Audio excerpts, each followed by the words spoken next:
Februarie. Ons het ingeduik, duik jy in en gee vir ons 'n paar donasies vir behoeftige kinders. Van Just Keep Swimming, Just Keep Swimming.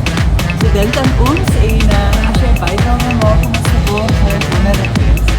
Goedendag, ek is Thomas Dreyer en ek neem deel aan Swim for a Child, baie goeie doel en as jy kan, plons bietjie geld in vir die moontlikheid om kinders te kan help. Dit is Milan en Zantay, ons is reg vir die Blue John Challenge. Op 23 Februarie 2026 gaan 'n groepie hervormde predikante en ander gelowiges probeer om 12 km in 6 ure te swem ten bate van kinders in nood. Ons mikpunt is om R24.000 in te samel vir onder andere die diakonale pleegsorghuise asook ander hulpbehoevende kinders. Jy kan 'n swemmer laat swaar kry, 'n dominee straf en 'n kind in nood help, alles op een slag. Borg 'n swemmer per 25 meter lengte per 100 meter of gee 'n donasie.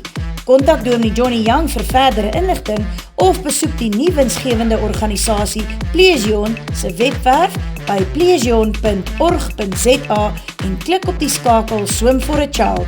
Plesion is plesion.org.za.